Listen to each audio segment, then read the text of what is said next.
Assalamualaikum warahmatullahi wabarakatuh. Selamat pagi.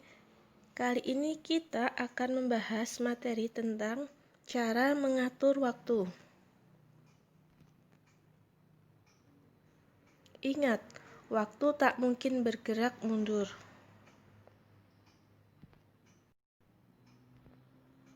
Tujuan pembelajarannya.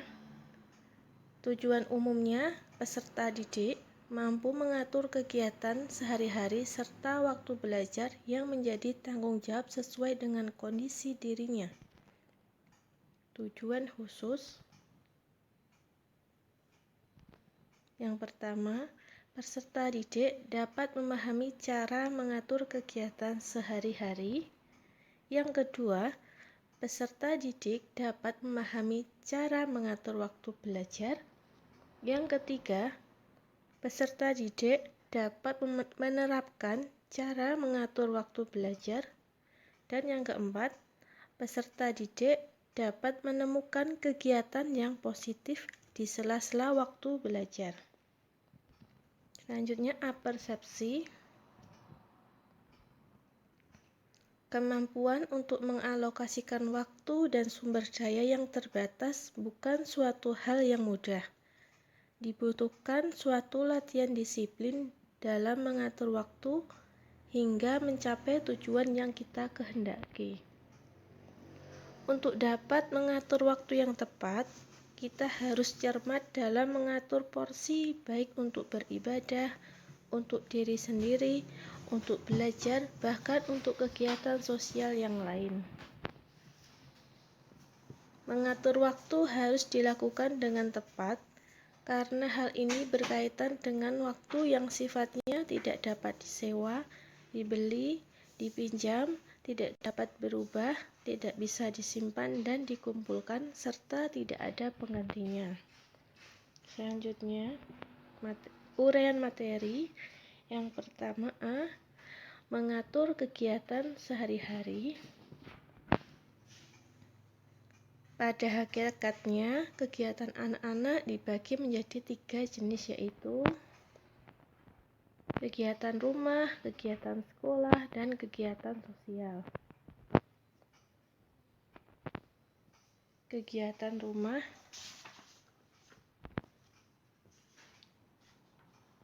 Yang pertama, kegiatan rumah mencakup mengenai kegiatan-kegiatan yang dilakukan untuk memenuhi kewajiban anak sebagai anggota keluarga, membantu kesibukan orang tua di rumah, antara lain memberesi pekerjaan rumah tangga, serta dapat meringankan kesibukan orang tua sekaligus menunjukkan dharma bakti kita terhadap orang tua. Yang kedua, kegiatan sekolah.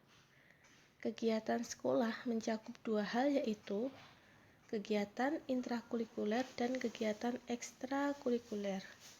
Kegiatan intrakurikuler yaitu kegiatan belajar mengajar, sedangkan kegiatan ekstrakurikuler yaitu kegiatan sekolah yang berkaitan dengan pengembangan dan minat untuk anak terhadap bidang keterampilan tertentu, misalnya bidang kesenian, HW, olahraga, dan lain sebagainya.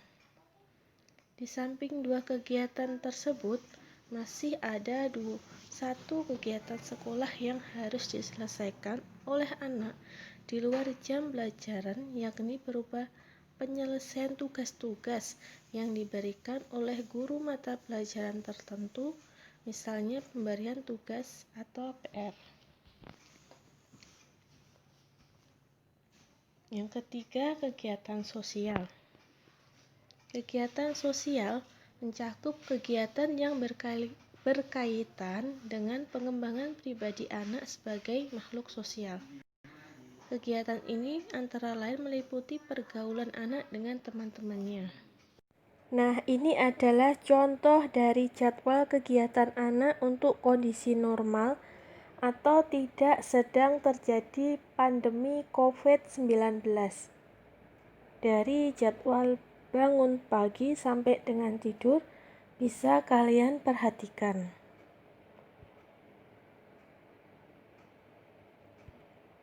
Selanjutnya yang ini adalah contoh jadwal kegiatan anak masa pandemi COVID-19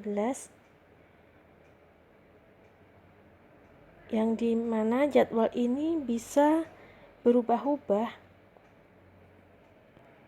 sesuai dengan kondisi atau tugas yang belum selesai pada hari itu.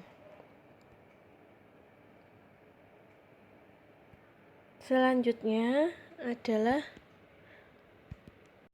B. Mengatur waktu belajar. Yang pertama, tetapkan prioritas. Prioritas itu adalah hal yang paling penting dilihat dari tingkat kepentingannya. Yang kedua, jangan membebani diri dengan jadwal yang berlebihan. Jadi kalian harus mengerjakan sesuatu itu sesuai dengan jadwal yang telah ditetapkan, agar tidak terlalu banyak waktu yang kalian habiskan dengan bermain-main. Yang ketiga, luangkan waktu untuk membiasakan diri menjadi teratur. Menjadi teratur itu membutuhkan pembiasaan yang cukup lama, dan kalian bisa mulai dari sekarang. Yang keempat, luangkan waktu untuk refreshing. Waktu untuk penyegaran membantu kalian agar tetap sehat secara mental dan fisik. Yang kelima, jangan menunda-nunda. Banyak orang menunda-nunda karena suatu alasan. Mungkin tugas yang mereka hadapi terlalu sulit atau pekerjaan tersebut membuat stres. Apapun penyebabnya, menunda-nunda bisa menjadi kebiasaan yang buruk. Sekian, semoga bermanfaat. Terima kasih atas perhatiannya. Bagaimanapun keadaan kita, mau sedih, bahagia, waktu tidak pernah berhenti menunggu. Waktu akan tetap berjalan, menurut Terelie. Wassalamualaikum warahmatullahi wabarakatuh.